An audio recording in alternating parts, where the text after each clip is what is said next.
समस्या है सर। हर सरकार के वक्त में सर कोई ना कोई ऐसा मुद्दा रहता है और आए दिन हम लोग देखते हैं सर कि किसी न किसी मुद्दे पर रिश्वत में मामले में सस्पेंशन और कार्रवाई होती है। तो पटवारी पर अंकुश लगाने में सरकार विफल रही है, चाहे किसी की भी सरकार रहे, उन पर अंकुश लगाने के लिए क्या किया जाए? देखिए, सरकार विफल नहीं रही है और पटवारी जैसे कभी कभी आता है कि हमारा भूया सॉफ्टवेयर या भू नक्शा सर्वर में दिक्कत आ रही है, उसके लिए जिले में हम एक प्रोग्राम दिखाए हैं और सभी से हम यही कहते हैं कि किसानों का कार्यालय को चक्कर मारना मत पड़े। आप और हम जनता की सेवा के लिए बने हैं, जनता की सेवा करें, काम को समझ के दिखाएँ। इसीलिए छत्तीसगढ़ में विधानसभा में संशोधन विधेयक दिलाए हैं कि जितने भी अविवादित प्रकरण हैं जिसमें किसी प्रकार का विवाद नहीं है, उनका 3 महीने के अंदर निपटारा करें और जो विवादित है उसको 6 महीने के अंदर निपटारा करें। लोक सेवा गारंटी अधिनियम भी लाया गया है, यदि समय सीमा में कोई काम नहीं करते हैं तो उसके ऊपर अनुशासन। मुख्यमंत्री युवा सम्मान योजना आप लोग लाने जा रहे हैं, किस तरीके की योजना रहेगी और किन किन को सम्मान मिलेगा इस पे? देखिए, छत्तीसगढ़ में खेल प्रतिभा को प्रोत्साहित करने के लिए, आगे बढ़ाने के लिए खेल अलंकरण समारोह हमारे पूर्व मुख्यमंत्री डॉक्टर रमन सिंह जी के कार्यकाल से शुरुआत हुई और निर्बाध गति से चल रहा था।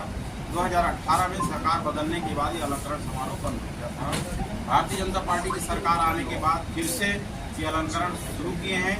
2 वर्ष का अलंकरण समारोह उनको दिया जा चुका है और अच्छी बात यह है कि अभी 29 अगस्त को खेल दिवस के अवसर पर पुराने जो 2 साल के हैं 21, 22, 22, 23 इनका भी अलंकरण समारोह हमारे 29 अगस्त को देंगे।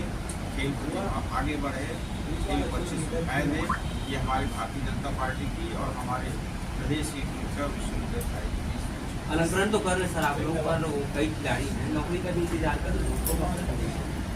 अभी हमारी बैठक होने वाली है, हमने सेक्रेटरी को बोला है कि पुराने जो टीम बनी थी, समिति बना था, उसको बंद करके एक नया समिति हमारे बनाए।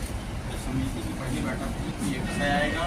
पूर्ववर्ती हमारे डॉक्टर रमन सिंह की सरकार में जो 2% आरक्षण था शासकीय सेवा में, उसके विषय में विचार करेंगे और जो 3 जो निर्णय लेगा। राजस्व के मामले में सबसे बड़ी बात यह है कि अवैध प्लाटिंग पहली बात और दूसरा शासकीय अतिक्रमण। आपकी सरकार जब नहीं थी, आप लोगों ने काफी मुद्दा उठाया था भारतीय जनता पार्टी, इस पे क्या कार्रवाई हो रही? देखिए, पिछली गवर्नमेंट जो थी कांग्रेस सरकार की, उसके राज में बहुत फले फूले हैं, बहुत इसका विस्तार हुआ है और प्लाटिंग का खरीदी बिक्री का। हमारी सरकार आने के बाद हमने सख्त निर्देश दिया है कि अवैध प्लाटिंग भू माफिया पर शिकंजा कसा जाए।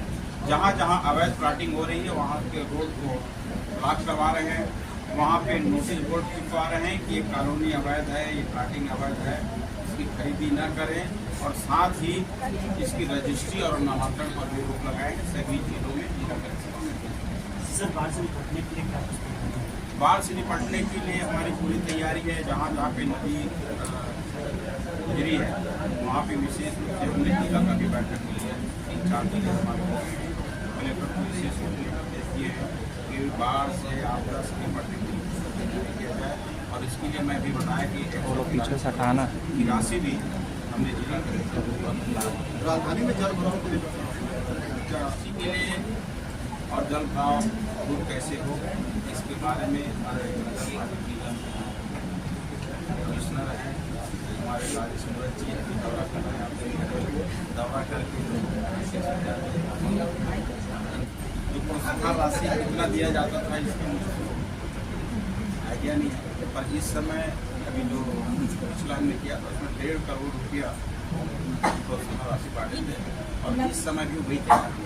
नक्सल क्षेत्रों में किस तरह से देखिए, नक्सल क्षेत्र में आप देख रहे हैं कि जब से हमारी भाजपा सरकार बनी है नक्सलाइट सफाया हो रहा है, वहाँ पे विकास के नए आयाम गढ़े जा रहे हैं और लोग नक्सलाइट जो है स्वयं से आकर के समर्पण कर रहे हैं। तो ये समझ लीजिए कि भाजपा के आने के बाद देखिए, भाजपा सरकार आने के बाद और भाजपा सरकार और मोदी जी की गारंटी पे बहुत सारे विषय आए थे। महतारी वंदन योजना, किसानों को बोनस, किसानों की फसल दर में प्रति एकड़ 21 कुंटल की खरीदी, ऐसे बहुत सारे विषय हैं तो उन सबको पूरा करने के लिए कहीं ना कहीं मंत्री जी सीएम जन दर्शन में भी राजस्व से संबंधित मामले ज्यादा आ रहे हैं, उसका निराकरण किस तरह? देखिए पूरे 99% लोग राजस्व से जुड़े हुए हैं। किसी का एक डिस्मिल है, एक डिस्मिल तो 100-200 स्क्वायर फीट जमीन है, बहुत आना स्वाभाविक है जहाँ पूरे लोग जुड़े हुए राजस्व से और जहाँ भी शिविर लगता है। तो ये राजस्व में जो घाटे की कमी की पूर्ति को लेकर क्या बोलते हैं? ऐसा नहीं है, प्रदेश के विकास के लिए बहुत सारे विस्तार का, नामांतरण का, सीमांकन का, बटांकन का छोटे छोटे काम है जिसके कारण किसान परेशान है, भूमि स्वामी परेशान है। तो उनको राहत दिलाने के लिए पहले बड़ौदा जाकर शुरू किए। 1 जुलाई से 15 जुलाई तक बलौदाबाजार जिले में, उसके बाद पूरे प्रदेश में आज 6 जुलाई को पूरे 32 जिले में शुभारंभ है और राजस्व पखवाड़ा 15 दिन तक चलेगा। किसानों की समस्याएं सुनी जाएगी और स्तर पे ही उसकी समस्याओं का निराकरण किया जाएगा, चाहे वो बटांकन, सीमांकन, त्रुटि सुधार, जो कुछ भी विषय आएंगे। और दूसरी बड़ी बात, प्रदेश में सीमांकन विवाद को सुलझाने के लिए जियो एजेंसी का काम चल रहा है। जो इसरो के जो हमें मैप मिले हैं उनको आधार मान करके जियो रेफरेंसिंग जो है हमारे अधिकारी मौजूद रहते हैं और वहाँ पे सुधार करते हैं। तो जियो रेफरेंसिंग होने के बाद सीमांकन संबंधी विवाद सुलझ जाएंगे। करीब 6-7 जिले में काम पूरा हो गया है, बाकी जिलों में काम चल रहा है। और हमारा जो भूया सॉफ्टवेयर है और भू नक्शा का सर्वर, इसमें कभी कभी बोलते हैं कि सर्वर डाउन या प्रॉब्लम आ रहा है, दिख नहीं रहा है।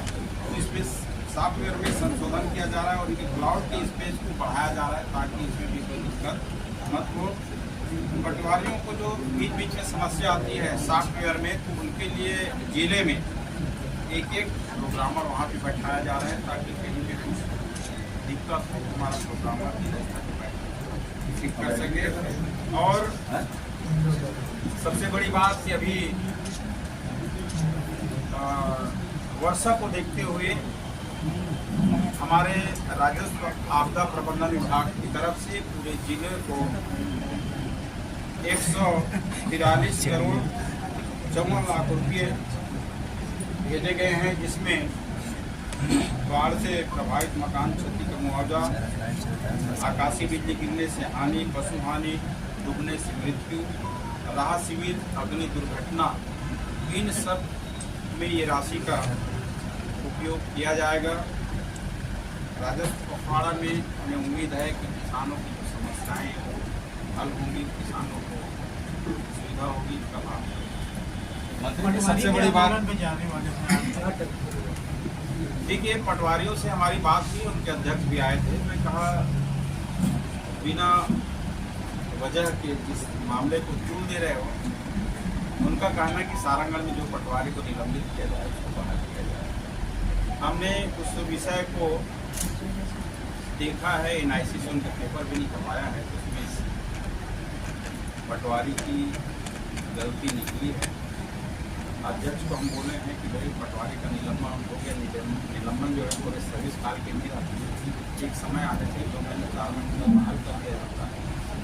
और आप लोग हड़ताल पर मत जाइए, किसानों का काम है, जनहित में और सबके हित में आप लोग वापस कीजिए और काम।